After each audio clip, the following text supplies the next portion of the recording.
is tailored to you with credit options made easy. Don't wait another day. Take advantage of our good to no credit financing today. Big O Tires, the team you trust. Well, the holidays have come and gone once again, but if you forgot that special someone in your life a gift, well, Mint Mobile is extending their holiday offer of half off unlimited wireless. So here's the idea. You get it now, you call it an early present for next year. What do you have to lose? Give it a try at mintmobile.com/switch. Limited time 50% off regular price for new customers. Upfront payment required $45 for 6 month or $180 for 12-month plan. Taxes and fees extra. Speeds may slow after 50 gigabytes per month when network is busy. See terms. Running a business is hard enough. Don't make it harder with a dozen apps that don't talk to each other. One for sales, another for inventory, a separate one for accounting. That's software overload. Odoo is the all-in-one platform that replaces them all. CRM, accounting, inventory, e-commerce, HR. Fully integrated, easy to use, and built to grow with your business. Thousands have already made the switch. Why not you? Try Odoo for free at odoo.com. That's odoo.com. Support for the show comes from Public, the investing platform for those who take it seriously. On Public, you can build a multi-asset portfolio of stocks, bonds, options, crypto, and now generated assets, which allow you to turn any idea into an investable index with AI. It all starts with your prompt. From renewable energy companies with high free cash flow to semiconductor suppliers growing revenue over 20% year over year, you can literally type any prompt and put the AI to work. It screens thousands of stocks, builds a one-of-a-kind index, and lets you backtest it against the S&P 500. Then you can invest in a few clicks. Generated assets are like ETFs with infinite possibilities, completely customizable and based on your thesis, not someone else's. Go to public.com/podcast and earn an uncapped 1% bonus when you transfer your portfolio. That's public.com/podcast. Paid for by Public Investing. Brokerage services by Open to the Public Investing Inc. Member FINRA and SIPC. Advisory services by Public Advisors LLC, SEC registered advisor. Generated assets is an interactive analysis tool. Output is for informational purposes only and is not an investment recommendation or advice. Complete disclosures available at public.com/disclosures. Now here's a highlight from Coast to Coast AM on iHeartRadio. And welcome back to Coast. George Norrie with you, Dr. Kathleen Ball, PhD, back with us, film producer, writer, artist, mystic, and explorer of ancient sites. Following a life-transforming near-death experience, which happened back in 1990, she pursued her PhD in metaphysical sciences while exploring ancient and mystical beliefs from every corner of the planet, dating back to the mythical civilizations of Atlantis and Lemuria. And their current theory is that the Knights Templar followed a similar path of research. Her book is called The Grail Quest. Kathleen, welcome back. How have you been? Hi, George. It's good to be back. I'm doing pretty good. As a matter of fact, I'm right smack in the middle of the final edit, I'm hoping, praying, on my second book. So that's my main priority right now, is getting that book out. And what will that be called? It's called The Templar Agenda, and I'm looking at it from a very different perspective. I'm looking at it from the Templars seeing their agenda and experiencing their agenda as a long-term agenda that began in Greece and in Constantinople, where they were gathering spiritual backgrounds from spiritual belief systems, Sufi and Druze and several other spiritual backgrounds. They studied Hinduism, they studied just about every spiritual belief system on the planet with the hope of bringing it back into Europe and at some point igniting some type of a renaissance, which we know later happened. With the idea of, helping to move people along through Europe, through the Middle Ages into a Renaissance, a rebirth, with the idea of an evolutionary jump, an evolutionary progression, where equality and religious freedom and some of these other ideals were exercised as they did in Portugal, which we know Portugal, they were very successful in creating a sovereign nation with these ideals. But what they did is embed themselves in every single country in Europe at the time, including the UK and Scotland, in the political system, in the governmental system, in banking systems, in the merchant, and business systems. They were examples to the locals. They taught animal husbandry, farming techniques that were new. They brought, a lot of information back from the Holy Land and Constantinople and other areas that they went to. So this is what I'm working on. I found some really interesting evidence that shows that this was very definitely an agenda that they had. And we do know that later they were involved in the putting together and authoring the Magna Carta, and also pushing that forward with the king in England. And this later was a template that was used in creating the Declaration of Independence and the Bill of Rights for the United States. So inadvertently, whether they were directly involved or not, we know the Masons were definitely involved in establishing the United States, the foundation for the United States of America. So, there's a lot of debate about that, but, I believe from the evidence that I've found that they were directly involved through the Masonic Order and their descendants in being involved in the foundation of the United States of America. Kathleen, back in the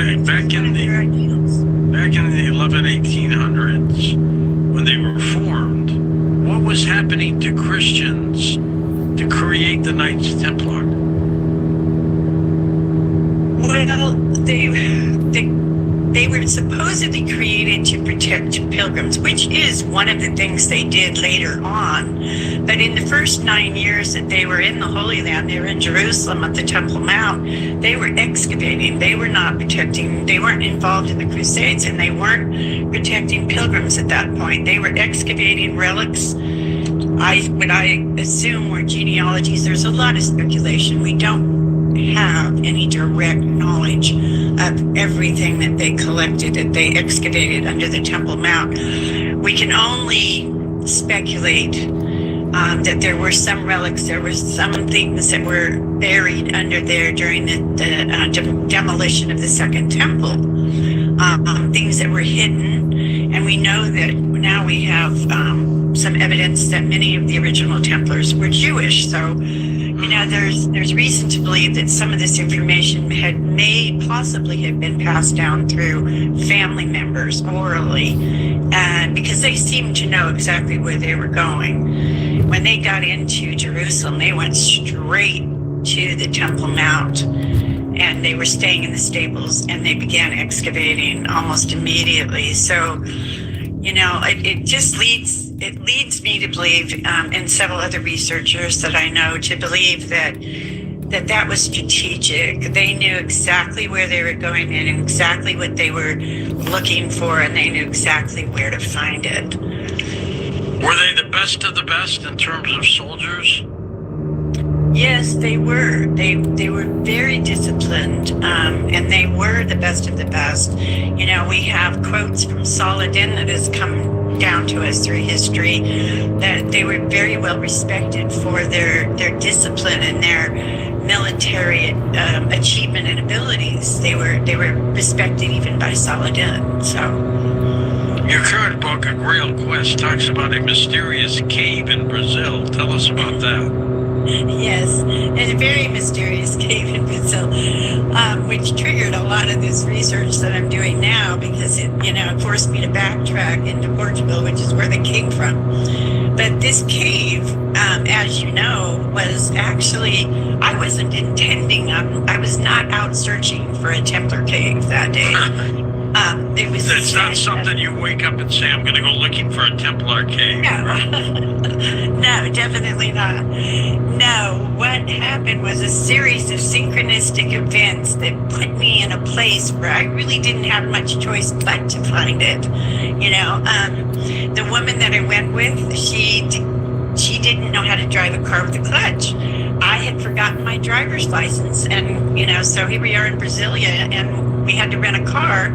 All they had was standard shift. She blew up two clutches before we even got out of Brasilia. We were an hour out of Brasilia the first time. The second time, 2 hours out of Brasilia, which really put a hamper on our time frame of getting into Cavalcante, where our hotel was reserved. So we had to completely shift gears. We ended up in Alto Paraíso, as you know, and the best of it, what's in this area? Well, they're not caves, excuse me, there's waterfalls, there's beautiful rivers and mountainous area, and it was just gorgeous. So, we ended up at the first one that was closest to us, Agua Fria, and when we came out from that hike, the owner of the property says, "Hey, would you girls like to see this adjacent property next door, or next to us, where there's crystal veins and you can pick up all these crystals?" So that was what our motive was. We had no other motive than to go next door and collect crystals. If it hadn't been so hot that day, and we had already hiked about, almost 5 kilometers by that point, and our guide says, "Hey, you want to go rest in this cave? It's not very far, much further down." If those things hadn't have happened, I would have never discovered this cave.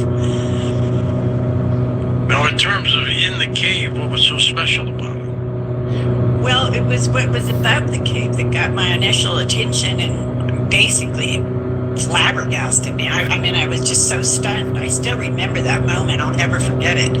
I looked up as he pushed the bushes away, and there's the Knights Templar cross right above the cave. Right above it. And I just went, "Oh my God, what is the Knights Templar cross doing out here in the middle of nowhere?" We're thousands of miles from the coast. It didn't make any sense to me at all. But when I went inside the cave, then I saw more Templar, graffiti inside the cave. There were crosses that I had seen in Dome, France, where they had kept the Templars during the time of imprisonment, 1307 to 1310. So I knew that it was definitely a Templar cave, but I needed to, talk to some experts, cross experts and whatnot. So of course that was the next thing I did, was go into Portugal and talk to Templar cross expert, João Fiendiero, in Tomar, and he corroborated the fact that it was definitely Templar. So, that began this whole thing that's been unfolding for the last, now we're looking at almost 11 years. That was in August of 2010 that I discovered that cave. So Support for the show comes from Public, the investing platform for those who take it seriously. On Public, you can build a multi-asset portfolio of stocks, bonds, options, crypto, and now generated assets, which allow you to turn any idea. It all starts with your prompt. From renewable energy companies with high free cash flow to semiconductor suppliers growing revenue over 20% year over year, you can literally type any prompt and put the AI to work. It screens thousands of stocks, builds a one-of-a-kind index, and lets you backtest it against the S&P 500. Then you can invest in a few clicks. Generated assets are like ETFs with infinite possibilities, completely customizable and based on your thesis. .com/podcast and earn an uncapped 1% bonus when you transfer your portfolio. That's public.com/podcast. Paid for by Public Investing. Brokerage services by Open to the Public Investing Inc. Member FINRA and SIPC. Advisory services by Public Advisors LLC. SEC registered advisor. Generated assets is an interactive analysis tool. Output is for informational purposes only. It is not an investment recommendation or advice. Complete disclosures available at public.com/disclosures. There's no championship league for small business owners, but if there was, you'd be at the top of the standings. Because going pro with Lenovo Pro means you've got the winning formation, one-on-one advice, IT solutions, and customized hardware powered by Intel Core Ultra processors help you stay ahead of the competition. Business goes pro with Lenovo Pro. Sign up for free at lenovo.com/pro.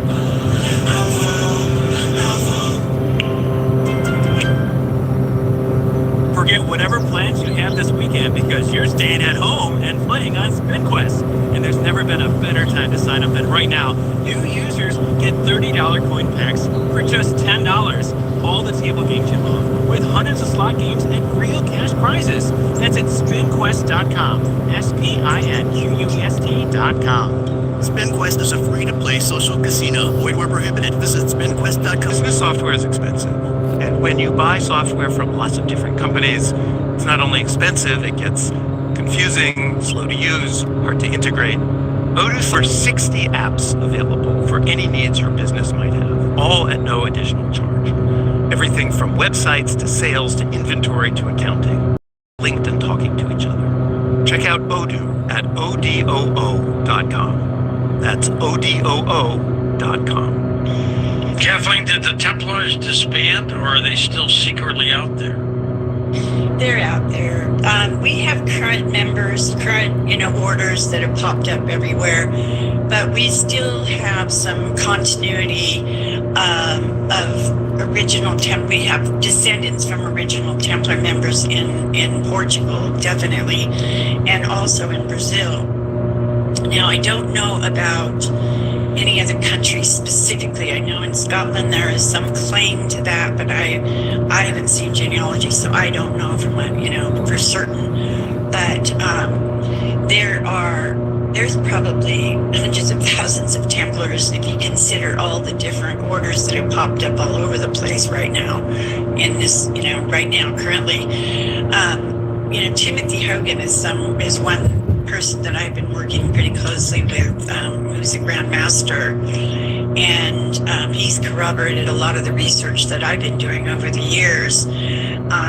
That the Templars did have a specific agenda, and he does agree with me on my theory of what that agenda was, which I've already explained, and also the fact that they were gathering esoteric knowledge. Now, the Tomar Horde is proof. Well, it's actually, I shouldn't say proof, but it's really strong evidence of their esoteric and initiatory behavior and practices. Because I'm a really good friend with Hamilton White, and he has shown me this Tomar Horde. I mean, there's hundreds of pieces, and these are initiatory chalices. They're initiatory small basins and bowls and whatnot, and that is consistent with other areas in Europe where they have found underground initiation chambers and initiation symbols. Royston in England is a prime example of that. There's initiatory symbols all over the place in Royston. What is the significance of the Templars in Portugal, Kathleen?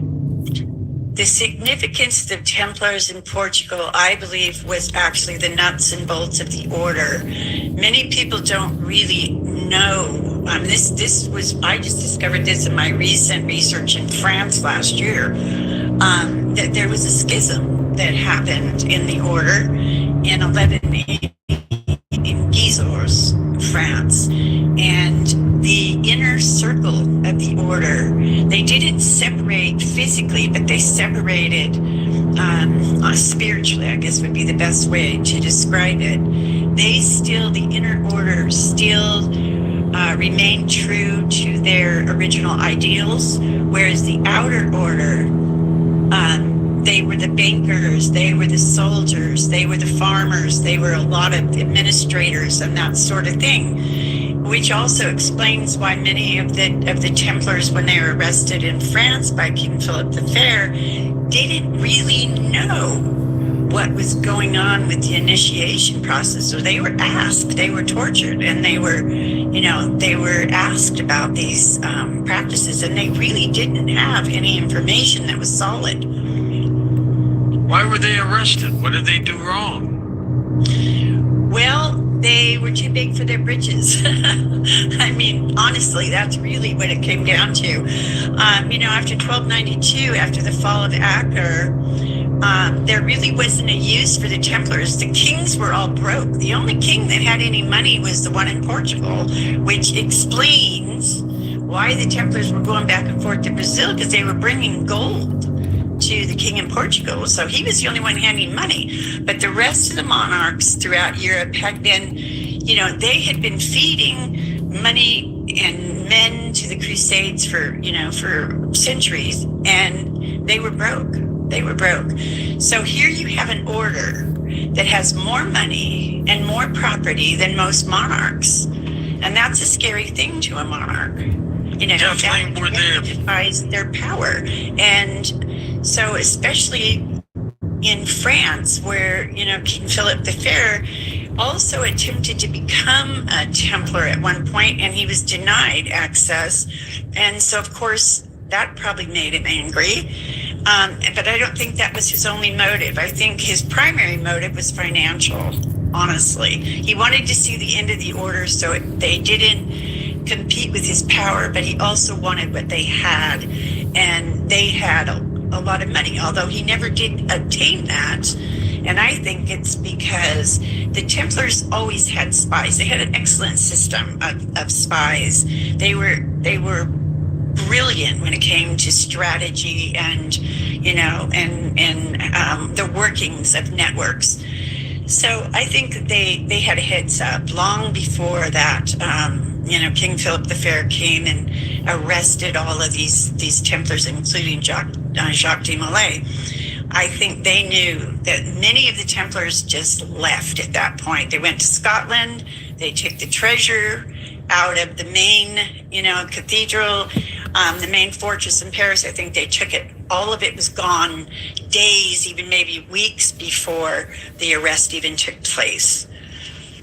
Were they a violent group? Were they what? I'm sorry? A violent group?